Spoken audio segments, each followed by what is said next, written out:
So, hello everyone. Today's guest is Alice Lyons, an award-winning poet and novelist whose boundary-pushing work from Scrimshaw to her novel Una continues to redefine how we think about language and form. So, she is the author of several acclaimed poetry collections, including Staircase Poems, a groundbreaking public art project turned collection, Spec, Poems 2002 to 2006, which won the prestigious Patrick Kavanagh Award, and The Breadbasket of Europe, further cementing her reputation for formally inventive and visually rich poetry. She is also the author of the novel Una, widely praised for its bold linguistic constraints and emotional depth. Known for pushing the boundaries of language and form, Alice continues to be a vital voice in contemporary Irish literature, both through her own work and her support of emerging writers and creative communities. So, how are you, Alice? Welcome. Mhm. Thanks, Gemma. I'm great. Yeah, good to see you. Good to see you. Lovely to see you indeed. Yeah. So we might just dive straight in. Mm, If you could tell me, so from your perspective as both a writer and an educator, what does Scrimshaw offer emerging writers that mm, more traditional publishing doesn't? mm. I think it's community, Hmm. because it comes out of the community of the BA in Writing and Literature, ATU Sligo, and it embraces the entire community of the university, but also it's edited and produced and marketed and um, submitted to by the people in the community of our course. Hmm. I think it really gives people a sense of breaking the isolation that can happen as writers, and also give them the experience of kind of breaking down the edifice of, the kind of intimidation that people can feel about submitting to publishers or submitting to journals. So I just think it Hmm. makes it all a little bit more real and grounded. And just, I mean, I love watching students working together on this. It's amazing. And like the professionalism that it's creating among you, as editors, as you use the word content creators, but trying to figure out how to bring Scrimshaw out into the world. And you have to use the tools that are available to us, social media, Instagram, all of the things that you're doing, Gemma.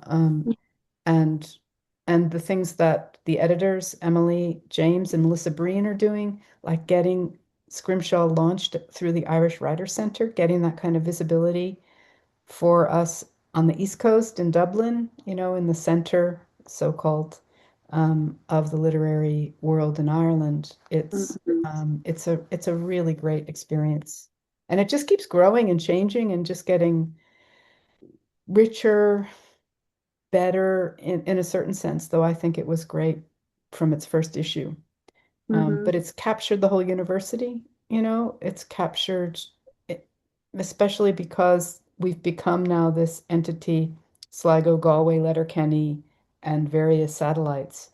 It's a way of kind of stitching those places together in an identity.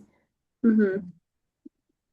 So but community to me is the big piece.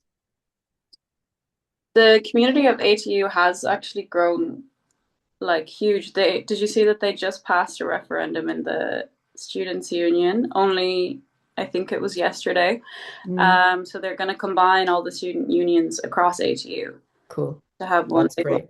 great. Hmm. That's really good. Yeah.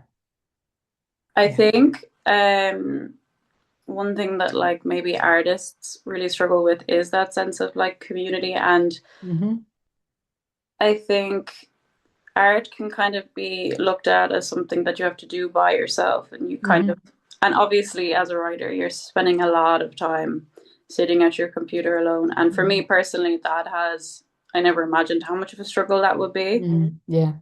So I definitely agree with you that something like this can really bring people together, and I don't even think that people realize the power of it until you're kind of in it. Yeah. It And I really think brings your work to that next standard, I think. totally. And isn't it part of why? people come to writing and lit courses or creative writing courses or art, different kinds of creative courses because it is something that we tend to do on our own. We Mm-hmm. need we need other people, we need colleagues, we need community, the sense that we're not just working in a vacuum. And then Mm-hmm. often it leads to collaborations. Like Scrimshaw is a complete student collaboration. Mm-hmm. And you're collaborating with faculty on certain things too, but it's really mostly produced by students Mm-hmm. and the community of students. And that's something that keeps growing. Like now there's other editors, there's proofreaders, copy editors, so more and more students are coming into the Scrimshaw fold, which is so important. So Because they even brought in first year students to do proofreading this year. isn't that amazing? That's so So, cool. Yeah, yeah, because first I think it started with third years, opening it up, to beyond the editors, and second years then, and now first years. That's so great. your own work moves between poetry, film, and visual art. Do you Hmm. understand language to be something visual as well as verbal? Mm. Yeah, I've always been interested in kind of the space between language and visual things. And I write a lot about visual artists. Like Una, the protagonist of Una is a visual artist. She's a painter. Mm-hmm. Um, and the films that I've made, like this film, The Polish Language, which is based on a poem of mine about the Polish language, is a film where we try to find a visual way to represent what that language means to me and Orla McCarty, the woman I made the film with. So I'm always trying to reach across the divide between language and the visual. Mm-hmm. And I love this statement that a filmmaker called Hollis Frampton says, where he says, the visual is a counter machine to the machine of language. So I always think of these two gears, one machine going this way, language, and the visual going this way, and they're kind of countering or being in some sort of tense relationship with each other that's really interesting. So that's what I don't know, my work always seems to go back there. Mm-hmm. You started as an artist, and then did you Mm. move to writing or? Mm. I kind of really early, like very young, I did art. I painted and drew. I was one of those kids who could draw things. And I had a really innate sense of color. So I went to art lessons and copied a lot of impressionist paintings and Durer's hair, the rabbit painting of Albrecht Dürer, and lots of things like Degas and Rembrandt's.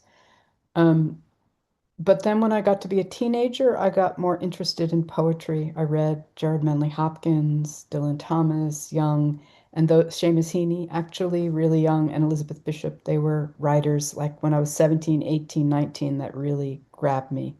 Mm-hmm. Um, and I kind of then drifted between the two until I moved to Ireland almost 30 years ago.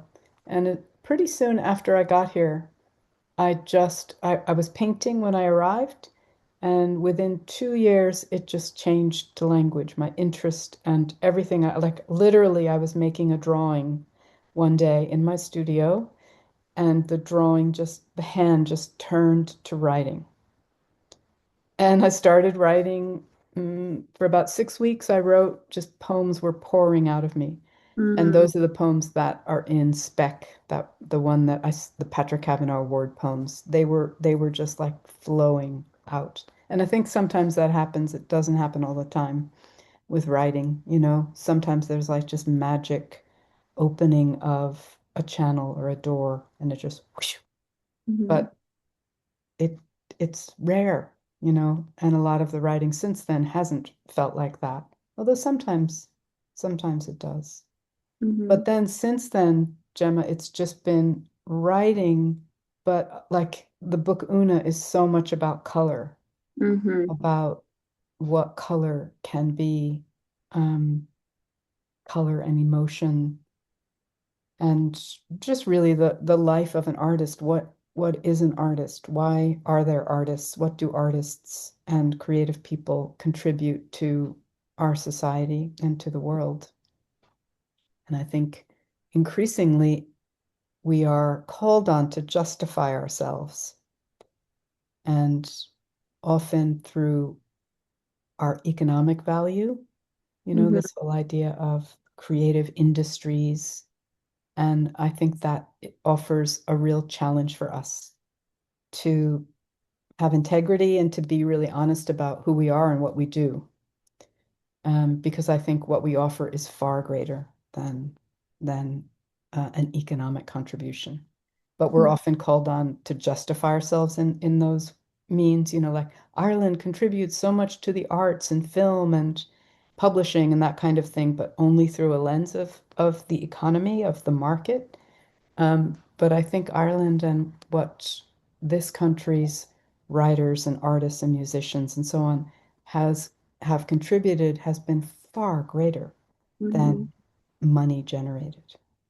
Like I Hmm. think it's offered a sense of cultural identity, but also reaching across cultures. I mean, look at the influence of Irish music and literature across the world, the English speaking world and beyond the English speaking world. And I think art is about that. It's about reaching people, crossing boundaries, touching people, changing people's ideas about things, expanding people. Hmm. Wow. That specific moment when you were writing and your hand changed. I That's know. incredible. It's weird. It's wild. Yeah. I mean, some of my work, like it's funny, there's a painting here behind me, and there's actually writing through it. Um, and so in the visual work that I was doing, I was often kind of writing in it. But at this point that I'm talking about was like pure departure. It was like I left painting and drawing behind. I don't do them very much anymore. Maybe I Okay. will again. I'm interested to know about this is me being very nosy, your experience with the Patrick Kavanagh Award. And also, I know that was it the Yates Society? Well, I was a poet in residence with the Yates Society. Mhm. Yep. Yeah. Because I think for maybe for a younger audience who hmm may be more inclined to catch this on Instagram or something like that, hmm they will know Yates and say Ali hmm Khulanan, who won the Patrick Kavanagh Award. They'll know it from school. Uh-huh. So Yeah. like maybe your experience down that kind of avenue. Well, it's interesting. I was telling this to the students in my poetry module the other day. I was telling them that story about the hand just changing from drawing motion to writing motion, and how those poems just kind of came out of me. And I was new to Ireland at that point. I was living in County Roscommon, right near Carrick-on-Shannon, and I went into the library in Carrick. I had my daughter was really small, and I think I was in there getting like children's books, and I saw this poster on the wall in the library that said the Patrick Kavanagh Award for Poetry is accepting admissions. I'd never heard of the award. I'd heard of Patrick Kavanagh, but I didn't know his work. I knew Heaney's work. I came from the US where Kavanaugh, you wouldn't have known him as much as you'd know Heaney, at least in the time that I was studying poetry. So anyway, I was like, oh, okay, took the address down, posted it in, and then however many months later on the old-fashioned landline, like just picked up the call and they were like, hi, is this Alice Lyons? I was like, yeah. And they told me I had won, and um, I was flabbergasted. But it was also wonderful because it showed me that the work is the thing that opens the door. Mm-hmm. That if you're really intentional about your work and you put everything that you can into it, you have to trust that the work is going to speak to other people, Mm-hmm. not your who you know because you met them in the pub or because your dad or mom knows them. Mm-hmm. Do you know what I mean? And that really helped me because I didn't know anybody in this country in the literary world, but somebody who judged that competition read my work and they liked it enough to give it that award. So Mhm. that gave me confidence, like, okay, no matter who I don't know, if I just keep trusting in my own voice, then maybe there's a chance that the work can get out into the world. Mhm. And it's the same thing with like this, you mentioned this project, Staircase, the Staircase Poems project. So that was a like a public art project in the context of the Dock, an art center that was just opening in County Leitrim. And that was a year-long public art project where for 1 month, every month for 12 months, I wrote a poem and installed it on the staircase of this art center. So that every month I had readers who would come in and say, "Oh, what's the new poem this month?" And they'd be reading my poem on the stairs, and I might be standing there so I could talk directly to readers. That project came about because the guy who was commissioning the work, an arts officer called Caoimhín Corrigan, he saw a little film of a poetry film of mine in an exhibition in Boyle, County Roscommon. And he liked it. He didn't know who I was. Again, I was a stranger, but my little film just kind of stayed in his head. And he asked a couple of people, do you know this person? And somebody knew where I lived. And I think he sent me an email. So I think that's really important for people to realize that networking is important. That's LinkedIn and all that stuff is important, but also is the belief that your work is going to open doors and Mhm. make connections. For me, that's been really important because I'm kind of an introvert. I'm not a great, like, I socialize, but I'm not a great networker. Um, Mhm. kind of to my disadvantage sometimes. I'm trying to learn, how to, I suppose, what's the word? Yeah, take myself seriously. I think I've always taken the work seriously, but the other part about networking and that kind of stuff hasn't been a forte for me. That a lot of artists and a lot of people who do maybe online courses, like I'm doing writing literature, Yeah. they can be very shy, Yep. and Yep. that might be a struggle for them. Yeah, I think shy is a good word. Shy, maybe a little awkward, Hmm. maybe even a little kind of like not valuing the work enough to do the kind of, I don't know, maybe I've been a little bit more suspicious of the people who often just go out and like try to advocate for themselves, like push through a crowd and just try and go to the publisher. And I don't know, I've been possibly too suspicious of that. I don't know. I don't think I'm making sense on this. But anyway, I do think it's important for students to know that the work can open doors. Hmm. A voice, if you feel, you come to these courses because you feel like you've got something that wants to find expression in the world. That's where we have to put our commitment to getting that voice onto the page or onto whatever surface or form we want it to be, Hmm. and then to trust that that is going to do something to people. Hmm. Trust the power of your own work. Yeah. Yeah. You mentioned that you're like your introverted personality, Mm-hmm. and I know that the character of Una in your book, Mm-hmm. she seems very shy. There's Mm-hmm.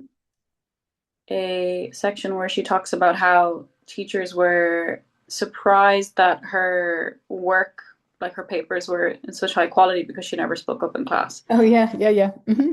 Yeah. And I'm wondering, do you feel like you inspired Una as a character? Mm-hmm. Yeah, I mean, I've definitely drawn on a lot of my own experience for Hmm. her in order to talk about the life of an artist. And that part, it's funny, quite a few people have talked about that as being something that they liked to see. Yeah, I guess part of writing it was really wanting to try to put on paper what some of the struggles are mm, to follow your creative impulse Hmm. past the impulse point. Yeah, that's a very. And, there's an emotional journey to it. There's an emotional dimension that I just didn't see articulated very well anywhere. Hmm. And I also think um, you have to break through a lot of things, a lot of barriers in oneself. Um, if you don't enter the arena with a great deal of confidence, Hmm. you have to learn how to cultivate that. Hmm. And I just didn't see anyone articulating that anywhere. Hmm. And yet I feel like I spend so much time talking to students and have done for years and years about that process. Now that we're on the subject of Una, we might Hmm. stick with her for a while. Hmm. If language shapes thought, what happens when we deliberately remove a part of that language, like you did in Una? And Hmm. for Hmm. anyone who doesn't know, Una, which I have it here, is a book that Alice wrote using the, I think it's pronounced Uolipo method. Yeah, although I wasn't consciously doing the Ulipo method, but I through the process of writing Una, I decided to take out the letter O. Hmm. The Ulipo are these French writers, mathematicians who were interested in kind of systems-based formulas for writing. And I didn't approach taking the O out of Una from that perspective. So I always, while people often will put it in the category of Ulipo, I often will say, well, I didn't come at it from that category, even though I'm happy to be placed among them, especially George Parrott's, whose work I love. But I took the Una, the OO, out of the name Una because Una herself, as a character, the character I wanted to write was I wanted to write somebody who was disfluent with her own self. So, fluency, somebody who can speak really well. Disfluency, somebody who doesn't really know how, she can't really hear her own Mm-hmm. inner voice. This is something that I have certainly had to draw on my own experience to write about, but it wasn't about me. And that is why Una is not me. Um, and I needed to develop a language for her that sounded kind of awkward or off Mm-hmm. or not quite expanded and fluent. And so when I started to write without using O, and I was forced, and I think this is the poet part of me that likes restrictions and limitations, like meter, like rhyme. Then it was like the wheels, what do they say, the rubber hit the road. I started to find like, wow, I can shape the way that this voice sounds, and it sounded right to me. And this is, I think it's completely intuitive, the way that you work it. There was so much writing before I found that device that felt wrong. It was just like, no, this isn't right. It doesn't sound right. I don't like it. And then finally, when I started writing without an O, I was like, okay, here it is. I've got her, and then it was just, then it started to work. This for you was truly, it sounds like a real passion project. Hmm. Hmm. It was. Well, it took a long time. It took, I think, 6 years to write. And the book that I'm working on now is taking the same amount of time.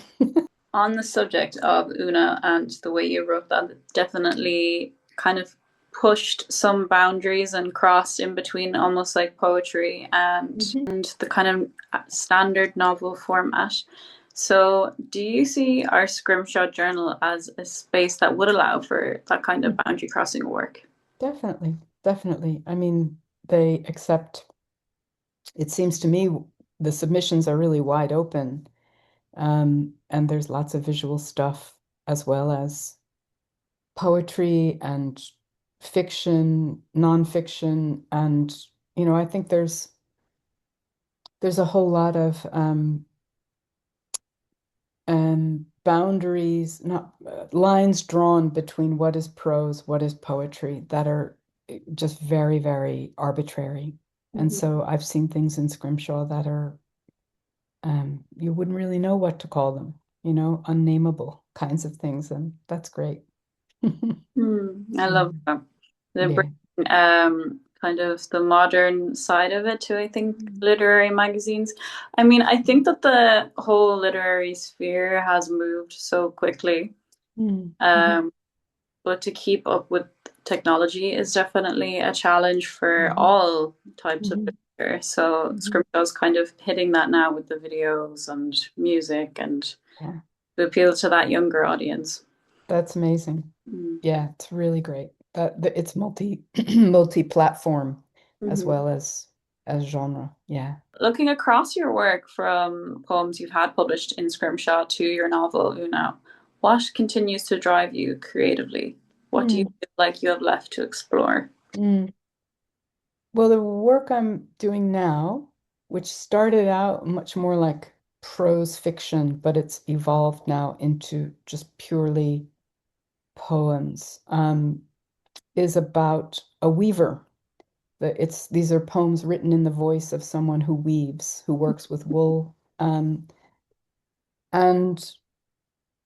And so I think I'm still obsessed, and the poems are very much about art making, and they're also about um, historical and social forces that shape art and that shape the life of an artist. So I talked earlier about how we in 2026 in Ireland are so shaped by market forces. You Mhm. know, the world of publishing um, can impinge, the idea of market success can impinge on the work that writers and artists do. Mm, I've set this book during the time of Stalinism and mm, communism in Poland, and I have a long-standing interest in Poland um, because it's a time and space when a capitalist market was not something that artists had to deal with, but they had to deal with other political and social forces. So I'm always interested in the artist and the world and how the artist negotiates whatever world she has as the thing that's pressing on her time.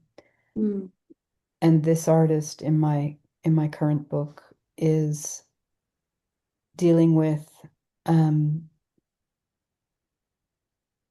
pressures for her to be making work that is um, fitting in social realism, this idea about art that was really prevalent during Stalinist times.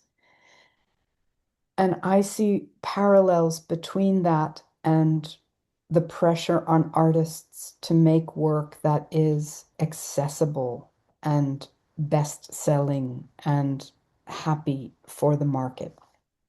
mhm, And so, yeah, so those are my obsessions: the life of an artist, the creative process, and the forces of society that affect artists. Sometimes it's like we're fish swimming in water and we don't even know what the water is we're swimming in. mhm, But the water we're swimming in right now as artists is the model of profit, that art and profit must um, meet each other. mhm, And yet there's so many artists and books and films and so on that exist outside of that world. That I just saw a film last week that was one of the best films I've ever seen. And I don't know if it's going to be a success at the box office, but it was just incredible, you know? And so the idea of success is, I think we have to challenge what success means. Amazing. Wow. There's a lot there. Alice is gracefully allowed me to share with you a poem that she featured in her staircase project. Mm. Thanks, Gemma. So this is a poem called No Bestseller. And I wrote it and published it on a staircase in Carrick-on-Shannon, County Leitrim.